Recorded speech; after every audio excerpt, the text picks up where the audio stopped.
예, 이번 시간에는 조선의 문화에 대해서 하겠습니다. 자, 항상 조선시대는 양이 많으니까, 그리고 양이 많은 게 중요한 게 아니라 성격이 달라진다고요. 그래서 전기하고 후기, 이렇게 문화도. 자, 그래서 이제 이번 시간에는 대략, 전기, 15세기하고 16세기 끝날 때까지 해서 요 전기 문화를 하겠습니다. 그래서 이제 민족문화 제1절 민족문화의 용성 있죠? 그래서 조선 전기 문화의 특히 15세기 문화의 특징을 정리를 잘 해놔야 돼. 당연히 어느 시기의 문화는 정치, 경제, 사회 문화는 지배층의 성격에 따라서 규정 지어질 수밖에 없다. 그래서 15세기의 지배 세력 다시 관학파, 학파라고 했죠. 관학파. 그리고 이들을 계승한 애들 뭐라 그랬다? 훈구 세력. 그래서 이제 여길 기억해야 돼. 15세기를 이끌어갔던 지배 세력이 이런 사람들인데, 이런 사람들은 어떤 정치 형태를 추구했다. 중앙집권, 부국강병, 그 다음에 민생안정을 추구하는 시대다. 이렇게. 그래서 그런 것들이 다 문화에도 영향을 미치는 거예요. 그리고 이들은 16세기의 사림에 비해서 상대적으로 자주적, 민족의식이 강한 세력이다. 그런 것들도 다 여기에 영향을 미쳤다라는 거야. 그래서 크게 보면 15세기가 이제 본격적인 무슨 문화? 민족 문화가 발달하는 시대다. 그래서 민족 문화를 재정리하려는 대규모 편찬 사업이 시도되는 때예요. 그래서 전체적으로 보면 민족의식이 강한 문화, 자주 민족의식이 강한 문화가 발달한다. 왜 그렇다? 관학파나 훈구파의 성격 때문에. 그 다음에 사상적으로는 어떠한 학문이 최고 학문화된다? 당연히 성리학이지. 그러나 15세기에는 성리학 이외에도 그래서 일단 성리학이 최고 이념화되면서 대규모 억불 정책도 나오고 다른 종교들은 고려시대에 비해서는 좀 침체되는 경향이 있다. 그러나 15세기에는 다른 종교에 대해서도 비교적 관대했다. 이런 식으로 가셔야 돼. 자, 그 다음에 이때는 적극적으로 민생 안정과 부국강병을 추구하는 시기이기 때문에 그것에 직결되는 분야가 바로 실용적인 학문이야. 가장 대표적인 게 과학기술. 그래서 15세기에는 무엇도 발달한다? 과학기술도 발달한다. 실용적 학문도 덩달아 같이 발달하는 경향이 있다. 의미를 물어보면 뭘 물어보는 거예요? 부국강병과 민생안정에 직결되는 분야였기 때문에 이런 식으로. 그런데 이제 전체적으로 보면 16세기에는 누가 주도권을 잡아간다? 사림. 그래서 정치편에서 훈구파하고 사림을 성격 비교를 잘 해두셔야 돼. 사림들은 중앙집권보다는 뭐다? 향촌 자치를 추구한다. 그래서 16세기에는 중앙집권화가 강력히 추진되었습니다. 그러면 안 되겠지. 향촌 자치. 자, 그 다음에 부국강병이 아니라 의리와 도덕의 바탕을 둔 왕도 정치를 강조하는 시대다. 따라서 도덕 정치를 강조하다 보니까 더욱더 성리학만 강조되고 다른 것은 조금 침체하기 시작하는 거야. 성리학 이외에 다른 사상, 종교도 배척하는 경향이 더 강하다. 사립은. 그 다음에 실용적인 학문인 과학기술 분야는 좀 침체되는 경향이 강하다. 그래서 이런 식으로 크게 머릿속으로 이해도 하세요. 그리고 이제 분야별로 정리해 놓는 거지. 그 다음에 이제 15세기에 민족문화가 발달했다 해가지고 그 기초가 됐던 게 한글 창제란 말이야. 그걸 훈민정음이라고 하죠.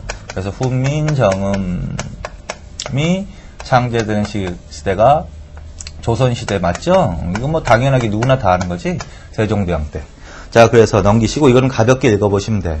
그래서 훈민정음을 창조해가지고 이거 이후에 결국 이게 민족문화의 기초가 된 사업이기도 하고 훈민정음을 널리 보급시키기 위해서 이런 일들도 벌어진다. 무슨 일들일까? 한글 서적, 각종 한글로 된 서적들. 그래서 본격적으로 국문학이 발달하는 거지. 그래서 한글 서적.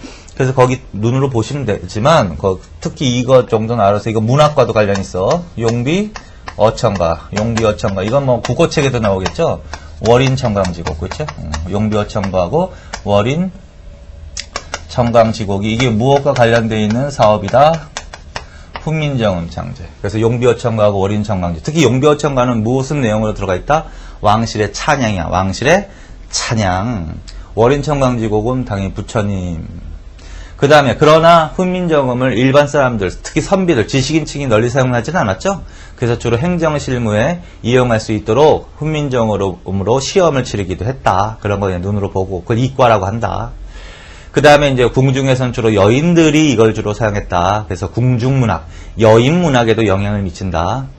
그 다음에 이걸로 이 한글을 만든 다음에 한자음도 우리 현실에 맞게 어떻게 재정리했다. 동국정은 하나 줄쳐놓고 동국정은 이것도 세종대왕 때 편찬된 거야. 이것도 한글로 된 거. 그래서 한자음을 우리 현실에 맞게. 그래서 용비어천가, 월인천강지고, 동국정은은 일단 이 시대, 이게 편찬되는 시대의 시대적 특징을 느낄 수 있어. 자, 무엇과 연결되어 있는 분야일까, 이게? 민족 문화, 민족의식 내지는 자주의식과 관련이 있다. 그 정도로 정리해 놓으시면 된다. 자, 그 다음에 제2절. 조선의 교육제도하고 교육기관 있죠? 요거는 조금, 학교를 좀 정리해 놓으시면 돼. 조선시대에 들어가면은요, 더욱더 교육기관이 확충된단 말이야. 근데 교육에는 크게 고려시대하고 마찬가지야. 고려시대하고 마찬가지야. 유학교육기관하고, 그 다음에 잡학교육기관이 있다. 잡학. 잡학은 뭐다? 기술학이다. 기술학이다. 그리고 유학교육기관과 관련해서 뭘 설치하는 거야? 학교를 설치하는 거지. 학교. 그래서 고려시대나 조선시대나 우리는 이제 유교를 강조한 사회였기 때문에 유학교육기관에 집중되어 있는 거지. 그 다음에 기술학은 어디서 한다? 해당 관청. 각각 해당 관청에서 했다. 그러면 이제 조선시대 대표적인 유학교육기관이 뭐냐라는 거야. 그래서 성균관 하나. 성균관. 그 다음에 서울의 사부학당. 사부학당. 그 다음에 지방의 향교. 그 다음에 지방에 또 서당. 그 다음에 이제 16세기부터 보급되기 시작하는 학교가 있어. 16세기부터 사림들에 의해서 보급되는 학교가 있어. 그게 뭐다? 서원. 자, 그래서 이제 조선시대, 교육기관을 좀 정리해 놓으셔야 되는데, 그 중에서도 요 세 개를 중심으로, 성균관이라는 학교, 그 다음에 향교라는 학교, 그 다음에 서원이라는 학교. 특히 서원은 잘 나오겠죠. 최고 학부인 성균관과 서원은 제일 잘 나올 것 같아. 자, 그래서 성균관 먼저 봐. 성균관은 이제 그 유래는 그냥 읽어보시고 구조 있죠? 구조를 다 줄쳐 놓으세요. 문묘, 명륜당, 동서제, 종경각, 비천당 그렇게 다 줄쳐놔. 자, 그래서 조선시대 다음과 같은 구조로 이루어져 있는 학교에 대한 설명으로 맞는 것은 이렇게도 문제가 나오기도 한단 말이야. 박스 안에다가. 그래서 문묘, 종경각, 비천당, 명륜당, 동서제 이렇게 딱 돼 있단 말이야. 그러면 이거 성균관이구나 알아들으셔야 돼. 그리고 문묘는 공자를 비롯해 유교 선현을 모셔놓고 제사 지내는. 보통 유학교육기관은 기본적으로 제사 기능이 같이 들어가 있단 말이야. 그래서 유교 선현에 대한 제사와 관련되어 있는 건물이 있다. 그게 뭐라 그런다? 문묘라고 한다. 그 다음에 이제 명륜당은 강의실, 동서제는 기숙사, 그 다음 비천당은 과거 시험 보는 것, 종경관, 도서관 이런 식으로. 그래서 개념 정리해 놓으시고 요 학교가 어떤 학교냔 말이야. 조선 최고 교육기관입니다. 당연한 거지 이거. 조선 최고 교육기관입니다. 그 다음에 이제 유학을 교육하였습니다. 근데 입학은 누가 하느냐? 입학에다 줄쳐놓는데 444 페이지 양가로 4번 있죠? 거기 1번 생원과 진사 각각 100명씩 총 200명 그 줄쳐놓으세요. 그래서 성균관에는 누가 입학하였습니다? 생원과 진사가 입학할 수 있었습니다. 반드시 기억하세요. 생원과 진사가 어떤 사람입니다? 속과 합격생들이지. 속과라고도 이해하셔야 돼. 속과. 그래서 조선시대 과거제도 하셨죠. 그래서 문과에 입학하기 위해서는 원칙적으로 뭘 거치도록 돼 있어? 속과를 거치도록 돼 있지. 그 속과가 바로 생원과하고 진사과지. 거기 합격한 사람들을 바로 생원과 진사. 그래서 그들은 어떻게? 성균관의 최우선 입학이야. 그래서 그거 생원과 진사 각각 100명, 200명씩 그거 줄쳐놓으세요 반드시. 그리고 가로쳐놓고 능력. 당연하지. 이건 뭐 당연한 거지. 써놓지 않아도. 조선시대 국립대학 최고 학부에는 신분에 따라 입학하였습니다. 능력에 따라 입학하였습니다. 당연히 능력인 거죠. 이거 왜 얘기할까요? 이건 고려시대의 국립대학인 국자감하고 비교하라는 거야. 고려시대의 국립대학인 국자감은 뭐야? 신분별로 입학 자격이 정해져 있었죠. 그래서 그 문장하고 이 문장을 바꿔 나온단 말이야. 그래서 당연히 그걸 알아두셔야 되고. 자, 그래서 그거 하나 정리해 놓으시고. 자, 그 다음에 나머지는 그냥 한번 읽어보십시오. 강의 내용은 구체적으로 다 외울 필요가 없단 말이야. 그냥 유학이겠거니. 사서와 오경의 경전, 그 다음에 재술, 이렇게, 그 정도. 그 다음에 성균관생의 특생, 특권, 시험의 면제, 학생 제회 줄쳐놓고, 이거는 학생회라. 지금도 이제 학교에 학생회라는 게 있죠? 그러니까 성균관도 바로 학생회가 있었다라는 거야. 그 다음에 건당, 공제, 공관, 고출천업공. 그건 뭐냐면, 이 지금 성균관 유생들이, 물론 이제 학업에 전념하지만, 정부 정책에 대해서 어떻게, 비판적인 활동도 했단 말이야. 자, 그래서 정부 정책이 마음에 들지 않는다. 그러면은, 시정해 주십시오라고 요구를 할 것이고, 정부가 들어주지 않으면 단체 행동에도 들어가기도 했다. 그게 건당, 공제, 공관이라는 거야. 뭐 수업 거부도 하고, 단식 투쟁도 하고. 자, 그래서 그 정도. 그 다음에 변천, 양가로 8번 있죠? 가보기역대 경학과 신설, 그 줄 쳐놓고. 자, 그 다음에 한일 병합 후에는 경학원 줄 쳐놔. 자, 그래서 성균관은 그 정도 알아주시면 돼. 성균관은. 자, 이 학교에 대한 설명을 받는 것은 조선시대 최고 학부였습니다. 최고 유학교육기관이었습니다. 문묘, 명륜당, 종경각, 비천당, 동서재 등으로 구성되어 있습니다. 여기에는 생원과 진사가 입학할 수 있었습니다. 당연히 사서와 오경, 재수를 교육하였습니다. 그 다음에 성균관 유생들이 하는 단체 행동, 정부에 대한 정책에 대한 비판 활동 이런 것들은 뭐라? 건당, 공제, 공관이라고 한다. 가보기역대는 경학과라는 게 신설된다. 일제시대로, 일제강점기로 넘어가면 뭐다? 경학원으로 개칭된다. 그 정도만. 자, 그 다음에 사학이요. 자, 이거 뭐냐면 사학과 향교는 비슷하게 비교하는 건데 이건 중등 수준의 교육기관이야. 이건 최고 고등교육기관이라면 이거는 중등 수준의 교육기관이다. 근데 하나는 서울에 있고 하나는 지방에 있다. 그래서 서울에 있는 것을 뭐라 그런다? 사학이라고 한다. 그래서 사학 개념 정도만 반드시 알아놔. 2번 정원은 각각 100명 줄. 그래서 400명인 거지. 각각 100명이니까. 그 다음에 양가로 2번 입학 자격과 교육 내용이 있죠. 거기는 1번을 읽어보고 그 다음에 2번에 있죠. 양반 자제로서 8세가 되면 입학고 줄. 그 정도만. 사학은 누구를 대상으로 주로 교육했냐면 주로 양반 자제들을 대상으로. 양반 자제들을 대상으로 입학을 받았고 결국 교육을 했단 말이야. 뭐 그 정도만. 기타. 성균관 유생과 함께 건당 등 학생운동을 하기도 했어. 그런데 동그라미 2번은 반드시 줄쳐놓으세요. 그걸 더 줄쳐놓으세요. 향교나 성균관과는 달리 뭐가 없다? 문묘가 없다. 문묘는 뭐다? 유교 선현을 모셔놓고 제사 지내는 곳이다.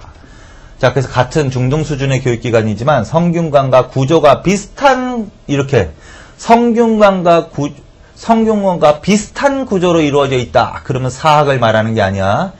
향교를 말하는 거야. 문묘가 있는 학교가 어디야? 성균관하고 향교. 자, 그래서 향교가 더 중요하다. 향교 줄 쳐놓고 중등 줄. 그 다음에 밑에 지방 줄. 성현에 대한 제사와 유생의 교육, 지방민의 교화 줄. 부목 군현의 줄. 그 다음에 중앙에서 교관인 교수 혹은 훈도 파견 줄. 그래서 그 개념은 반드시 기억해 두세요. 향교는 어떤 학교야? 국가에서 어디에 설치한 지방, 구체적으로 부목 군현에 하나씩 설치한 중등 수준의 교육기관. 이게 바로 뭐다? 향교다. 이 향교의 기능은 뭐다? 당연히 학교니까 교육하는 거지. 그 다음에 제사도 지내는 거고 지방민의 교화까지도 목적으로 하고 있다. 자, 그 다음에 이 향교는 중앙에서 누가 파견된다. 그거 반드시 별표 쳐놓으세요. 중앙에서 교관 파견 이래도 되고 그냥 교수 훈도 파견 이래도 돼. 그거 반드시 별표 쳐놔. 그 문장이 딱 나오면 그 문장은 어디에밖에 안 들어가냐면 향교에밖에 안 들어가. 그 문장이 사학이라든가 서당 서원 이러면 안 된다고 절대. 자, 그 다음에 이제 또 양가로 3번 입학 자격 줄 쳐놔. 양인 이상 줄. 그리고 그거 하나 기억하시면 돼. 이 학교에는 누가 입학이 가능했다? 양인 이상이면 가능했다. 그 다음에 정원은 부, 대, 도호부, 목은 90명, 도호부는 70명, 구는 50명, 현은 30명. 그거 줄쳐놓으세요. 그리고 외우지 마. 절대로. 자, 향교는 입학생의 수, 정원이 정해져 있어. 그런데 크기에 따라서, 학교의 크기에 따라서 어떻게 해? 정원의 수는 달리 정한 거야. 최고 90명에서 최저 30명까지. 그래서 이런 식의 형태가 나오면 어느 학교로 빨리 가시라는 거야. 그거 하나, 몇십 명은 문제가 안 나온다고. 자, 그래서 요거는 뭐다? 향교로 가시는 거야. 예를 들어서 요것만 박스 안에 딱 들어가서 문제가 나왔어. 예를 들어서 생원과 진사 100명씩 각각 100명씩 200명이다. 그러면 어느 학교로 가야 돼? 성균관에. 그치? 그래서, 그 다음에 각각 100명씩 400명. 그럼 사학으로 가야지. 최고 90명에서 최저 30명까지 하면 향교로 가시란 말이에요. 그럼 나오면 향교에 대해서 해야지. 국가에서 부목군연에 하나씩 설치된 중등 수준의 교육기관으로서 유생들의 교육, 성현에 대한 제사, 그 다음에 지방민의 교화를 목적으로 했다. 국가에서는 이 학교에 누구를 파견했다? 교관, 교수 훈도를 파견했다. 누가 입학이 가능했다? 양인 이상이면. 그래서 평민들의 자제도, 예를 들어서 농민들의 자제도 입학이 가능했다. 그래서 양인 이상, 그거 줄쳐놓으세요.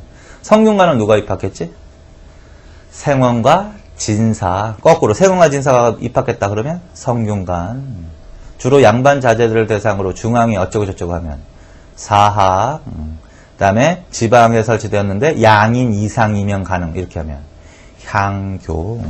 그런 식으로만 알아두시면 된단 말이에요. 그래서 거기까지. 그 다음에 구조, 문묘, 명륜단체, 기타 부속 건물로 고줄, 중앙의 성균관과 구조가 비슷, 고줄. 자, 그래서 중등 수준의 교육기관은 사학과 향교가 있는데 이 향교가 바로 어디와 구조가 비슷하다고 해야 돼? 성균관과 구조가 비슷하다. 거꾸로 성균관과 비슷한 구조로 돼 있다. 그러면 향교로 가셔야지 사학으로 가면 안 된단 말이에요. 그런 것들 간략하게 참고해 놓으시면 돼. 자, 그 다음에 이 향교는 지방의 교육기관이지만 교육 기능 이외에 무슨 기능도 수행한다? 문화적 기능, 그 줄. 지방 사족의 중심지로서의 기능. 맞지? 줄. 그래서 지방 사족, 양반들의 중심지로서의 기능을 한단 말이야. 자, 그래서 거기까지요. 그 다음에 서당. 자, 서당은 초등교육줄, 사립줄. 그 다음에 주로 양반자재 교육줄. 그 다음에 대개 8, 9세에서 15세, 16세 정도. 그렇게 줄쳐놓으면 돼요. 별 의미는 없으니까. 자, 이것도 지방에 있는 거야, 서당. 그리고 이건 초등 수준의 교육기관이야. 초등 수준 하면 무조건 서당으로 가는 거야. 그런데 이거는 뭐다? 사립이다. 그래서 그거 기억하세요. 관립 이러면 안 돼. 지금 성균관 사학 향교는 다 국가에서 설립한 거란 말이야. 근데 요것만 사립이란 말이야. 그래서 그런 것들 신경 써 놓으시면 돼. 사립. 자, 거기까지. 자, 그 다음에 서원 줄 쳐놓고, 별표 쳐놓고. 자, 그래서 지금 여기 학교를 정리하지만 주로 어느 학교를 중심으로 보시라고 그랬어요? 성균관, 향교, 서원. 서원 아주 중요하지. 자, 서원은 일단, 자, 최초의 서원 하나 외우세요. 최초의 서원이 뭐다? 바로 주세붕이. 중종 때. 그러니까 16세기란 말이야. 그러니까 서원이라는 학교는 이 15세기에 나오면 안 되고, 16세기에 처음 등장하는 거야. 그리고 누가 보급시켜 나가는 거야? 사림들에 의해서 보급되는 학교야. 그래서 16세기 사림들에 의해서 이거 당연히 지방이지. 지방에 서원이 설립되기 시작했습니다. 최초의 서원이 주세붕이 세운 뭐다? 백운동 서원이다. 백운동 서원이다. 그래서 최초의 서원 백운동 서원 당연히 기억하시고 반드시 외우세요 이거. 주세붕의 백운동 서원. 그리고 이제 이 서원도 어떤 기능을 갖고 있냐면 교육과 서재 해가지고 서재 해가지고 이거는 뭐야? 교육이야 교육. 그 다음에 사당. 그래서 제사를 지내. 이것도 그래서 유학교육기관은 보통은 제사는 공통으로 지낸단 말이에요. 교육과 제사가 가장 기본적인 기능. 따라서 서원도 그런 기능을 갖고 있다. 그리고 이제 이 제사는요, 이제 어떤 사람이 서원을 세우면 자기가 존경하는 선배 유학자를 모셔놓고 제사를 지내는 거야. 그런데 이 백운동 서원은 누구를 제사 지낸다? 안향이라는 사람은 안유라고 돼. 이 사람을 제사 지내는 서원입니다. 그래서 그거 기억하시고, 안향이 어떤 사람입니다? 고려 충렬왕 때 원으로부터 성리학을 처음 수용한 사람입니다. 그거 기억하시고. 자, 그래서 이제 16세기부터 서원이 보급되어 나가기 시작하는 거야. 그런데 이 서원들이 자, 일단, 좀 더 해야겠다. 자, 그래서 교육과 제사. 근데 이제 서원이, 아주 좋단 말이야. 그래서 이황이라는 사람이 사액 건의를 한다. 사액 건의. 무슨 말이냐면 정부가 좀 지원을 해야 되지 않겠느냐. 서원의 보급을 정부가 좀 지원을 해야 되지 않겠느냐. 그래서 정부의 지원을 받은 서원을 사액서원이라고 하는데, 그래서 정부의 지원을 해주십시오. 쉽게 말하면. 라고 건의를 했다는 소리야. 누가? 이황이. 그래서 이황이 무엇을 건의한다? 사액 건의를 한다. 무슨 서원에 대해서? 백운동 서원에 대해서. 그래서 이 왕이 정부가 지원을 해줘요. 그래서 최초의 사액서원이 나오는 거야. 최초의 사액서원은 소수서원이라고 한다. 소수서원. 근데 이 소수서원은 다른 게 아니라 백운동서원이 이름이 바뀐 거야. 소수서원으로. 그러니까 실체는 똑같은 거야. 그냥 백운동서원. 그런데 이제 요게 소수서원은 최초의 무슨 서원으로 가는 거야? 사액서원으로 가는 거지. 그래서 이제 16세기에는 서원도 증가하고 그 중에서 정부의 지원을 받는 사액서원도 어떻게 증가하기 시작한다. 그래서 그렇게 알아두세요. 누가 건의했다고? 이황이 건의한 거지. 오해하면 안 되는 게 이황이 건의를 한 거지 이황이 소수서원을 세운 사람이 아닙니다. 소수서원은 주세붕이 세운 거야. 백운동서원이 여기에 바뀌었다 그랬지?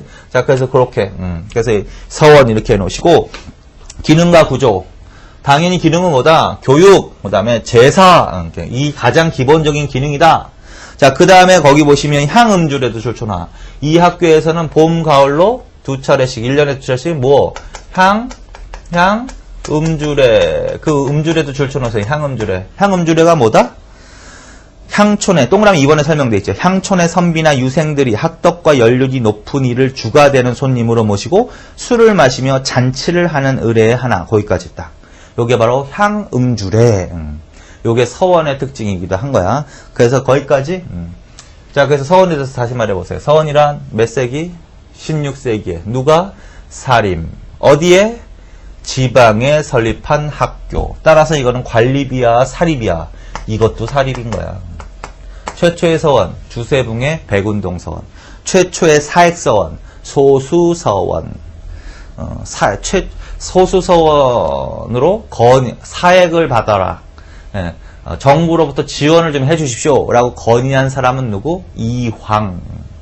그럼 이 서원의 기능은 뭐야? 교육과 성현에 대한 제사. 또 무슨 기능이 있다? 향음주례. 문화적인 기능도 수행한다. 여기까지 정리하셨죠? 자, 그 다음에 이제 그래서 이제 이게 늘어나는데 조선 후기로 갈수록 계속 그 수가 조선 후기로 갈수록 계속 그 수가 어떻게 항상 증가하여야 된단 말이야. 증가. 근데 이제 증가하는 이유 중에 하나는 무슨 정치하고도 관련이 있다. 붕당 정치하고도 관련이 있다. 붕당 정치. 그래서 이제 붕당 정치가 전개되면서 그 붕당의 뭐 근거지 노릇도 했다. 근거지. 자, 그래서 이 붕당 정치가 더욱더 격화되는데 어떻게 영향을 끼친 것이기도 하는 거지. 그래서 붕당의 격화에 영향을. 그래서 각 붕당은 학파를 형성하고 있었죠. 그리고 그 학파의 근거지가 어디야? 지방의 서원을 중심으로. 그래서 서원을 중심으로 결집해서 계속 재생산해서 중앙관료로 자기 제자들이나 같은 동문들을 중앙에 올려보내고 그래서 치열하게 싸우게 된다라는 거야. 그래서 결론, 붕당의 근거지 노릇도 했다라는 거지, 결론은. 그래서 결국은 폐단이 일어나기도 하지, 뭐, 붕당 정치가 격화되는. 그 다음에 또 하나의 폐단은 뭐다? 이게 이제 뭐냐면 민생을 해치는 폐단도 생기더라는 거야. 민생을 해치는 폐단도. 자, 그래서 결론은 문제점을 일으키기도 했다. 뭐 이렇게 알아주시면 돼. 그래서 결론은 서원을 정리한다. 이런 용어가 나올 거야, 조선 후기에. 서원을 정리하는 사람이 누구죠? 영조 때도 서원을 대폭 정리하지. 영조 때도. 그거는 이제 붕당 탕평책의 일환으로.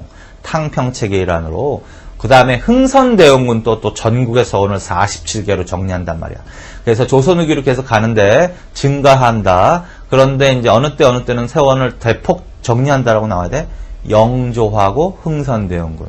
흥선대원군은 이제 나중에 할 거고 영조 때는 하셨죠? 탕평책의 일환으로.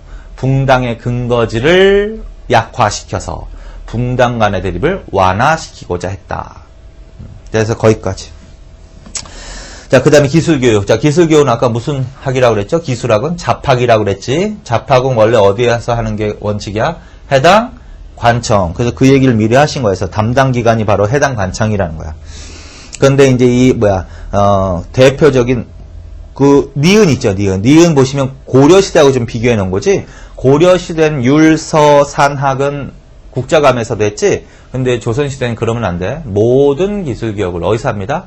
해당 관청. 그렇게 알아두시고, 그 다음에 뭐 정원, 이런 건 필요 없고, 동그라미 3번을 젖혀놓으세요. 조선 초기에는 잡학에 대한 천시가 비교적 적어 잡학 출신자 중에도 고관이 배출되는 경우가 있었다. 그거 젖혀놓으세요. 그것도 의미가 있어. 보통 이 잡과 출신자, 기술관들은 양반들이 천시한 거 맞죠? 천시. 과거 제도에서도 그랬듯이 천시.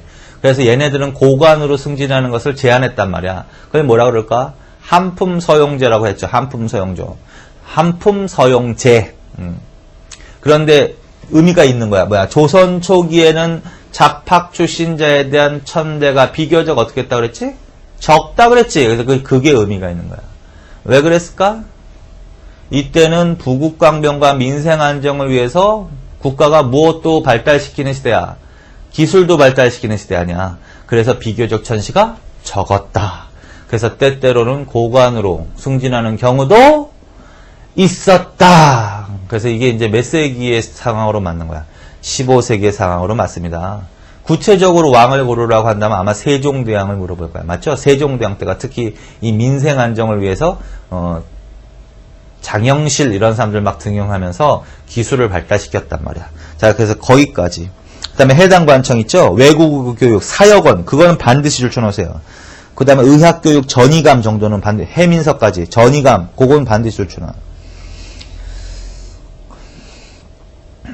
그 다음에 소격서는 도학, 그 도교야, 도교. 도교 관련 해당 관청은 소격서, 그거 줄쳐놓고. 회화는 도하서, 이런 것들이야. 지금 여기 나열되어 있는 관청은 다 뭐야? 기술 담당 관청이란 말이야. 그리고 특히 이 중에서 사역원에서 공부를 하고, 뭐 하냐면 외국어 교육기관이란 말이야. 외국어 교육. 그러니까 통역사 양성하는 데가 바로 사역원이라는 거야. 자, 그래서 그 사람이 제일 문제가 잘 나와. 이거 신분으로 나올 수도 있죠. 대부분 요 부분에 종사하는 사람들을 보통 무슨 층이라고 할까? 중인층이라고 하지, 중인층. 그래서 중인층들은 조선 후기에 뭐를 한다 그랬지? 신분 상승 운동을 한다 그랬지? 그래서 그 중에서 이제 예로 잘 나오는 게 바로 역관이야, 역관. 자, 역관. 자, 그래서 거기까지. 자, 그 다음에 이제 넘기세요. 제3절. 자, 그래서 이제 교육기관 정리해 놓으십시오. 결론은 요 세 개 학교 집중적으로 정리해놔. 성균관, 향교, 그 다음에 서원이 더 의미가 있지. 자, 그 다음에 이제 15세기에는 대규모 편찬 사업이 전개됩니다. 하면서 이제 미리 보는 거야. 역사서. 그래서 이제 15세기에 편찬된 역사서하고 16세기에 편찬된 역사서의 성격이 뭐냐? 그거 좀 조금 비교해 놓으시면 돼. 자, 그래서 어쨌든 15세기에는 왕실 관련 역사와 관련해서 의계하고 실록, 조선왕조, 실록, 요런 것들이 15세기, 이건 뭐 15세기만 편찬되는 게 아니고, 조선 초부터 편찬되기 시작했습니다. 이런 식으로 알아두시면 되고, 요건 간혹가다 단독으로도 나올 수 있으니까, 연필로 중요한 사항을 줄쳐놓고 계속 읽으시면 돼. 자, 그래서 먼저 실록이 나왔죠? 자, 실록, 1번. 자, 춘추관 실록청 줄쳐놓으시면 돼. 그리고 그냥 기억하면 돼. 자, 실록은 언제 어디서 편찬됩니다? 왕사후 춘추관이라는 곳에서 편찬하는 것입니다. 실록청. 자, 그 다음에 2번 태조에부터 철종에다 동그라미 쳐놔. 철종. 자, 조선왕조 실록은 무슨 실록까지 있다? 철종 실록까지 있어야 돼. 그것도 바꿔놔. 기출문제 보면 기존에. 근데 조선의 왕이 철종 다음에 또 있단 말이야. 왕이 철종 다음에 고종, 순종 이렇게 간단 말이에요. 그런데 조선왕조실록은 무슨 실록까지 있어야 돼? 철종실록까지만 있어야 돼. 고종실록 그러면 틀리는 거야. 그 다음에 편년체 방식. 이건 고려시대 때 하셨죠? 편년체란 뭐야? 시대 순으로 역사를 편찬하는 거지? 그래서 대표적인 게 바로 뭐야? 뒤에 뭐가 붙으면 편년체라고 그랬지? 실록, 절요, 통감이 붙으면 편년체라고 그랬지? 그래서 조선왕조실록은 시대 순으로 편년체. 그 다음에 세계 기록유산. 당연히 줄쳐놔야지. 유네스코 선정 세계 기록유산. 자, 그 다음에 참고자료. 사초와 시정기. 이거 줄쳐놓으면. 사초 시정기. 그 사초 시정기에 대해서는 그 위에 설명이 되어 있으니까 그걸 한번 참고하세요. 사초, 시정기 등이 가장 1차적인 사료이고 기타 등등이다. 자, 기타 등등인데 나머지에서 거기 일성록 좀 줄쳐놓으세요.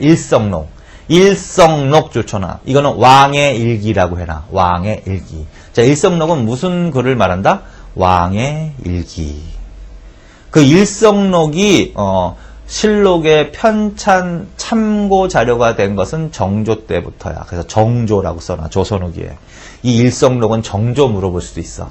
자, 그래서 일성록 정조를 물어볼 때 쓰기도 한다. 일성이 뭐냐면 매일 반성한다라는 뜻이거든. 그럼 일기밖에 더 있어요? 그래서 왕의 일기다 하면 뭘 떠올려 빨리? 일성록이다. 그래서 이 정조가 세손 때부터 일기를 썼다. 왕이 된 다음에도 일기를 썼다. 그걸 책으로 편찬한 게 일성록이란 말이야. 자, 그래서 왕의 일기 어느 왕 때부터 정조. 자, 그 다음에 실록 편찬의 단계와 세초. 그건 읽으시고 수정실록 그거 줄쳐놓으세요. 수정이 가능하다. 자, 실록은 수정이 가능하다. 그래서 이제 수정된 실록, 그걸 개수실록이라고 해. 개수실록을 갖고 있는 왕이 있다. 선조, 현종, 경종. 그걸 줄쳐놓으시고. 그 다음에 국조보감 자체 줄쳐놓고. 국조보감. 자, 국조보감. 무슨 말이냐면 실록은 왕이라 하여도 함부로 실록 내용을 보지 못한단 말이야. 그래서 경연의 참고자료로 사용하기 위해서 실록 내용 중에서 역대 왕들의 치적을 압축 요약해서 정리한 책이 있어. 그걸 뭐라 그런다? 국조보감. 어쨌든 실록의 내용을 정리한 거 뭐야? 국조보감. 경연의 참고자료. 어느 왕 때부터? 세종대왕 때부터. 그 다음에 7번 보관. 보관. 거기 내부 줄쳐놔. 그리고 서울의 춘추관, 성주, 전주, 충주 요거 네 군데 줄쳐놔. 그래서 조선 전기의 이 실록은 몇 군데다 보관했다? 네 군데다 보관한 거야. 그래서 서울의 춘추관에 한 부, 그 다음에 충청도, 경상도, 전라도 이렇게 한 부씩 보관한 거란 말이지. 그런데 이제 어느 때 소실된 거 줄쳐놔야 돼? 임진왜란 때 소실. 그거 다 아셨죠? 임진왜란 때. 임진왜란 때 소실된 문화재가 뭐 있어? 이 실록도 있지, 그 다음에 경복궁도 있지, 불국사도 있지, 그치? 그거 다시 기억하시고. 그런데 다행히 어디 것만 남았다. 전주 사고보는 제외라고 해야 돼. 실록을 보관한 장소를 사고라고 한단 말이야. 그래서 전주 사고본을 제외한 실록 소실 이렇게 해야 돼. 그래서 다행히 그것만 남았다. 그래서 이제 임진왜란 이후에 강해군 때부터 다시 사고를 정비한다. 그 다음에 이제 조선 후기에는 몇 군데다 보관한다? 5군데다. 5군데가 어디다? 한번 읽고. 춘추관, 정족산, 태백산, 적상산, 오대산. 그것도 한 번만 읽어보세요. 끝이야. 자, 그 다음에 의궤로 갑니다. 자, 의궤는, 자, 실록은 대충 개념을 알죠? 근데 의궤는 개념을 잘 모를 수도 있으니까 그 의미 줄쳐놓으세요. 조선시대 왕실의 혼사, 장례식, 잔치, 행차, 궁궐 조성 등 주요한 행사에 관한 보고서로 행사의 주요 장면이 천연색 그림으로 소개되어 있고 참가자, 행사 일정, 비용 등이 세밀하게 기록 거기까지 줄쳐놓으시면 돼. 이게 바로 의궤야. 조선왕조 의궤. 의궤란 뭐야? 그러니까 요약하면 그거 여기서 핵심 키워드는 왕실에서 일어난 주요 행사를 기록해 놓은 문서. 다시 왕실에서 일어나는 주요 행사. 각종 행사의 내용을 기록해 놓은 문서. 그게 뭐라 그런다? 의궤라고 한다. 근데 이제 어떤 식으로 기록해 놨대요? 당연히 글도 들어가지만 뭐야? 천연색 그림을 덧붙여서. 다시 여기까지 하면 끝이야. 왕실에서 일어난 각종 주요한 행사의 내용을 천연색 그림을 덧붙여서 기록해 놓은 문서. 그걸 뭐라 그런다? 의궤라고 합니다. 그래서 그 개념 정리해 놓으시고 세계 기록유산 그거 줄쳐 놓으시고 그 다음에 뭐야? 현재 전하는 것은 모두 조선 후기 17세기 이후 그거 줄쳐 놓으시고 무슨 말이다? 의궤는 15세기부터 편찬되기 시작했으나 현재 남아있는 것은 모두 17세기 이후 거란 말이야. 그래서 조선 전기 거는 지금 발견되고 있지 않단 말이야. 그러면 현존 최고의 의서 이러면 몇 세기 걸까요? 당연히 17세기 거라는 거야. 그래서 그거 줄쳐놓으시고 그 다음에 뭐다? 니은 조선왕조가 유일 그거 줄쳐놔. 그래서 이 의궤라는 형식으로 왕실의 행사를 기록해 놓은 나라는 세계에서 조선이 유일하단 말이야. 그래서 유일 이렇게. 자, 그 다음에 보관. 자, 요게 이제 기존의 거하고 내용이 좀 바뀌었는데, 기존에 이제 이 의궤가 어디에 보관되어 있었다? 서울대 규장각에도 있었고, 한국정신문화연구원 장서각에도 보관되어 있었고, 일본 국내청과 프랑스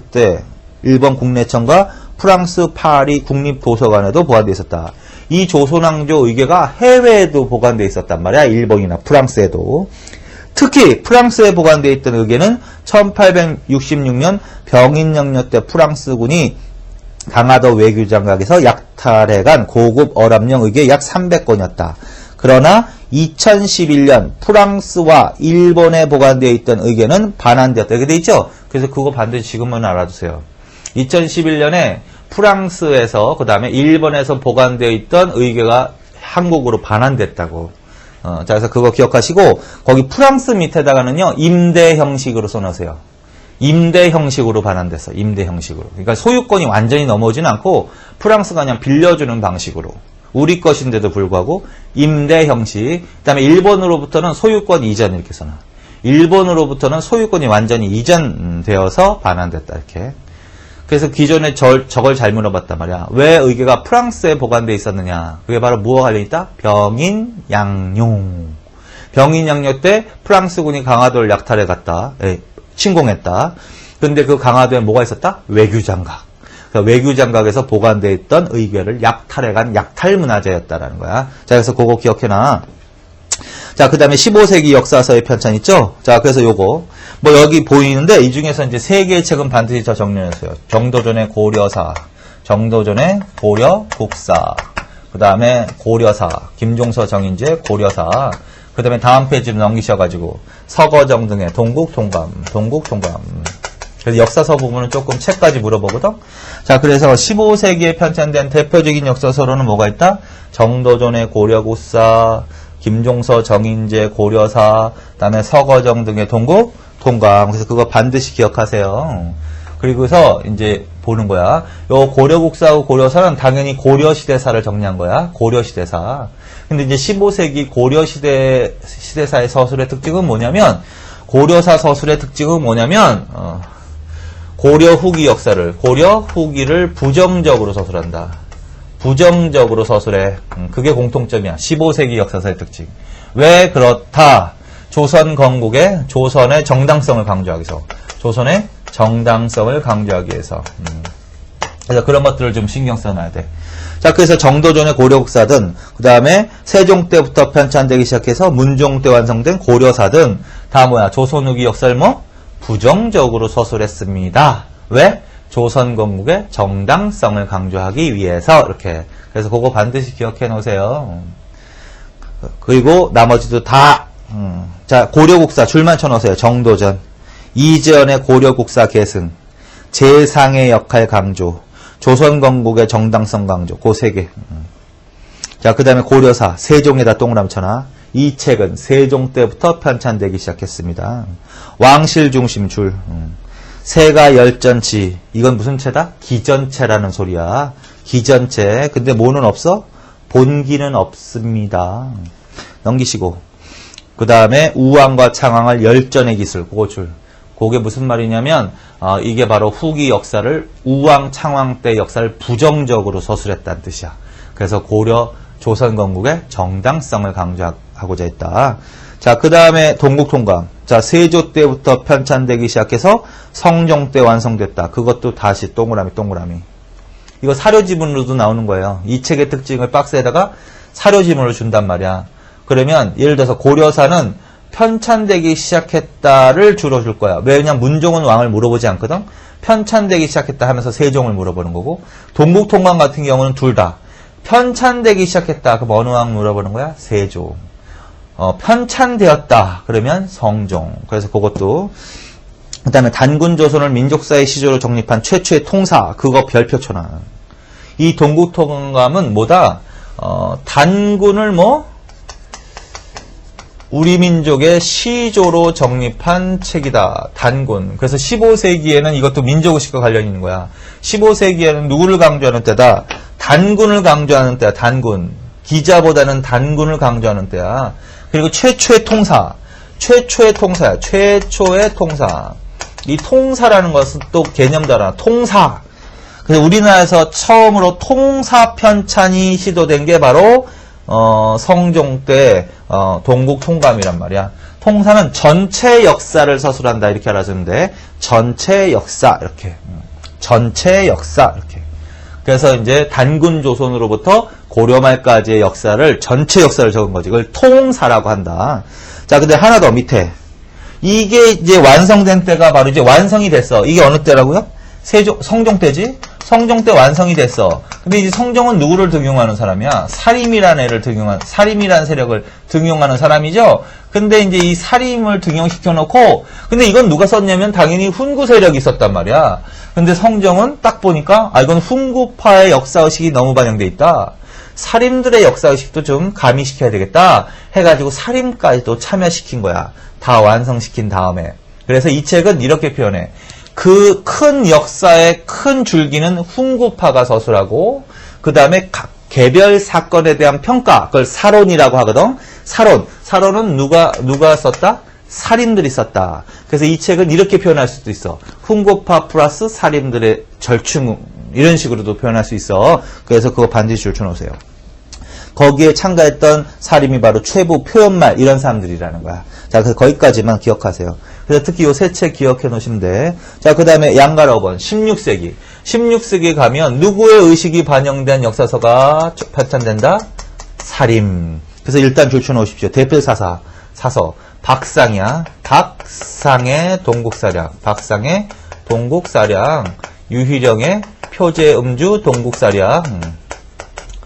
그 다음에 이예. 그건 반드시 그거 하나 기억하세요. 이예 기자실기. 자, 16세기에 편찬된. 자, 그래서 요거는 이거 책 내용을 물어보지는 않아. 책 내용 물어보는 거는 요 조선전기 요 세 책 물어보는 거고, 이건 책 내용까지는 물어보지는 않지만 일단 크게 이해해야 돼. 자, 요건 몇 세기라고 나와야 돼, 빨리. 16세기. 그리고 요걸 하나 기억해. 이예 기자실기. 자, 그리고 요 책들의 공통적인 성격은 뭐다? 이걸 물어보는 거야. 사림의 역사의식. 사림의 의식이 반영된 역사사다, 이렇게. 그럼 사림은 어떤 의식을 갖고 있어요? 왕도주의 정치. 맞지? 왕도주의. 그 다음에 존화주의. 15세기에는 좀 자주적이고 민족의식이 강하다면 여기는 조금 존화주의 사관이라고 한다. 왕도주의를 추구했다. 왕도 정치를 추구했다. 그럼 누구로 가야 돼, 빨리? 사림이죠. 그래서 이러한 특징이 반영된 역사서가 바로 이거야. 자, 이때는 단군을 강조한다. 기자를 강조한다. 기자를 중시한다. 기자를. 그래서 이의 기자실기가 그런 의미가 있다는 거야. 기자. 자, 그래서 그건 크게 이런 식으로만 알아주시면 된다. 자, 그 다음에 지리사하고 지도의 편찬으로 갑시다. 15세기부터도 지리서, 지도하고 지리지라는 게 편찬되었습니다. 그래서 이 지도 중에서는요, 15세기에 그 혼일강리 역대국도 그거 제일 잘 나오는 거야. 혼일강리 역대국도 지도. 어느 왕 때? 태종 때. 2회 등에 의해서 편찬된 지도. 이게 혼일강리 역대국도 지도. 그거 반드시 별표 쳐놓으세요. 그거 제일 잘 나오는. 그럼 그림까지도 나온다. 그림. 그 그림 지도를 주고도 문제를 내기도 한다. 야, 이거는 무슨 의미가 있다? 동양에서 현존하는 가장 오래된 세계 지도야. 이건 세계 지도라고 해서 세계 지도를 기억해. 세계 지도. 15세기에 편찬된 세계 지도 하면 무조건 이거야. 혼일강리 역대국도 지도. 그런데 그 세계 지도가 참 이상하게 그려져 있어. 세 개가 그려져 있잖아. 그냥 중국 큰 대륙, 중간에 큰 대륙 있죠. 그게 중국 대륙이지. 그래서 세상의 중심을 중국이라고 보고, 그 왼쪽으로, 그 오른쪽이지. 여러분들이 보실 때는 오른쪽이지. 크게 한반도 같은 거 있죠. 한반도가 그렇게 크지 않지. 엄청나게 큰 거지. 자, 그래서 결론은 뭐냐면 중화의식이 반영됐다고 표현한다. 중화의식, 소중화의식이. 보통 성리학에는 기본적으로 이러한 성격이 기본적으로 들어가고 있거든요. 자, 그래서, 자, 이거는 몇 세기에 편찬됐지만, 15세기에 편찬됐지만, 무슨 의식이 들어가 있다? 중화의식, 소중화의식. 그래서 한국과 중국을 지나치게 크게 그렸단 말이야. 여기서는 그게 힌트야. 그게 키워드야. 한국과 중국을 지나치게 크게 그렸다. 그게 바로 무슨 의식을 반영하는 거냐?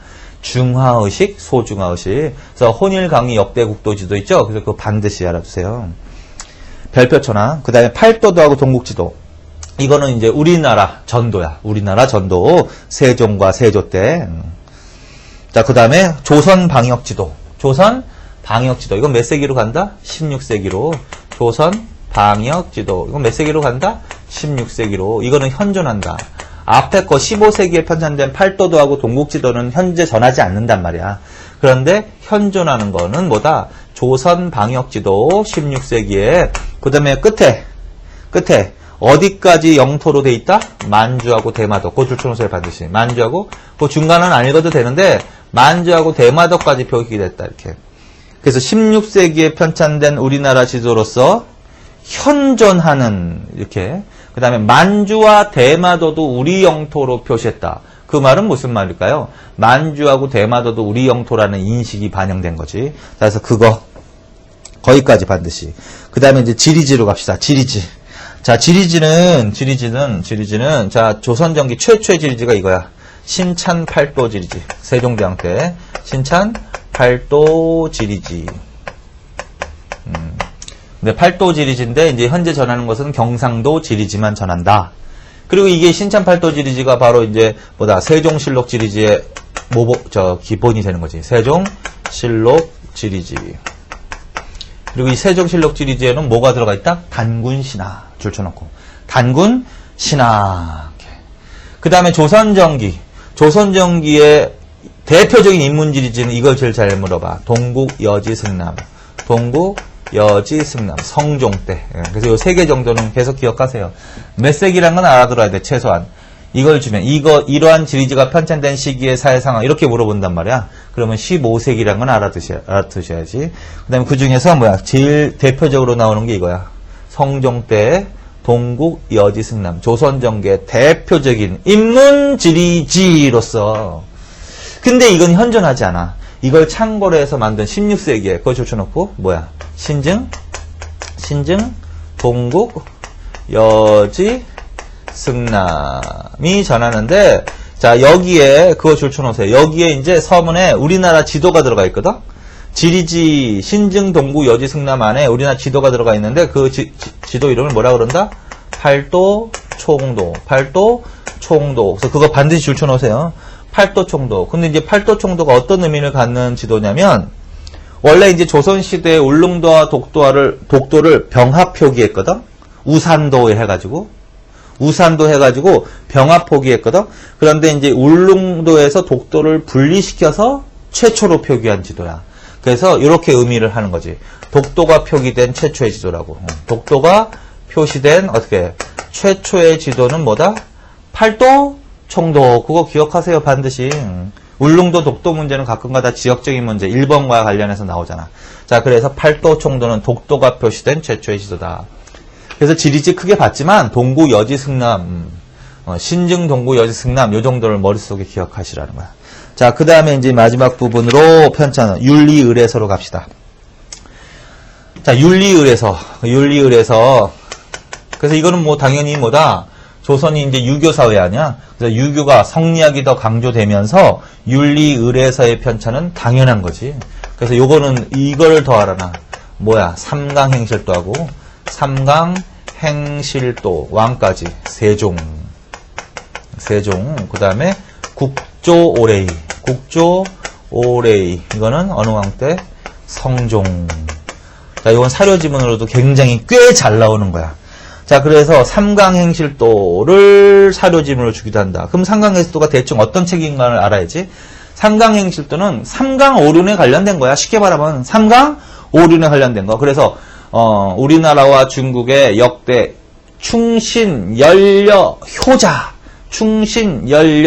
효자들의 행적을 글과 그림으로 기록해 놓은 문서. 이걸 뭐라 그런다? 삼강행실도라고 한다. 그래서 이런 내용이 나오면 어느 왕을 물어보는 거야? 세종을 물어보는 겁니다. 자, 그 다음에 국조오레이. 국조오레는 이건 국가의례서야. 국가의례. 국가에서 행해지는 의례를 정리한 책. 근데 국가의례는 몇 예로 돼 있다? 5예로 돼 있다. 5가지 례. 그래서 그걸 국조오레이라고 하는 거야. 그래서 그 오례가 뭐다? 길, 가, 빈, 군, 흉, 예. 요걸 합쳐서 오례라고 한다고요. 자, 그래서 왕실에서 행해지는 제사의식이라든가, 그 다음에 혼인의례라든가, 그 다음에 손님접대라든가, 그 다음에 장례의례라든가, 그 다음에 열병식 군사의례라든가, 요런 것들을 정리해놓은 책. 요걸 바로 뭐라 부른다? 국조, 오레이. 그래서 그런 내용이 들어가면 어느 왕 때 물어보는 거야? 성종 때 물어보는 겁니다. 그래서 요 두 개는 확실하게 해놓으세요. 사료지문 굉장히 잘 나오는 거니까. 이건 왕을 물어볼 때 예로 나와. 왕을 물어볼 때. 세종과 성종. 자, 그래서 15세기에도 국가 윤리의례서가 보급된 거 맞지? 근데 16세기로 가면 윤리의례서의 보급이 더 강화될까 약화될까? 더 강화되지 뭐. 다 이거 사림들이 관련 있지. 사림들 맞지? 자, 그래서 거기 보시면 소학과 주자가를 줄쳐놓으시고. 그래서 향촌 사회에 더욱더 유교지수를 보급하기 위해서 16세기의 사림들이 강조했던 게 뭐다? 소학과 주자 가래를 중시한다. 이거 사람으로 외워도 되지? 조광조. 조광조가 이걸 강조했지. 소학과 주자가래 중시고 줄. 그 다음에 이륜행실도 동몽수지고 줄. 그거는 그냥 이륜행실도 동몽수지. 그리고 몇 세기로 그냥 알아듣는 거야. 16세기의 윤리의례서로 알아듣는 거야. 그럼 이거 16세기 물어보는 거구나. 자, 그래서 16세기 사림의 진출과 관련해서 나타난 현상이 뭘까?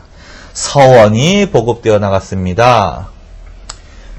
기자를 중시하는 존화주의, 왕도 정치를 반영하는 역사서가 편찬되기도 하였습니다. 맞죠? 그 다음에 소학과 주자가래가 중시되고 이륜행실도 등이 편찬되었습니다. 이것도 다 문제지. 결국은 실용적인 문제지. 실질적으로. 그래서 이렇게 딱 나오면 몇 세기로 일단 가고 16세기 누구의 진출과 관련이 있다? 사림.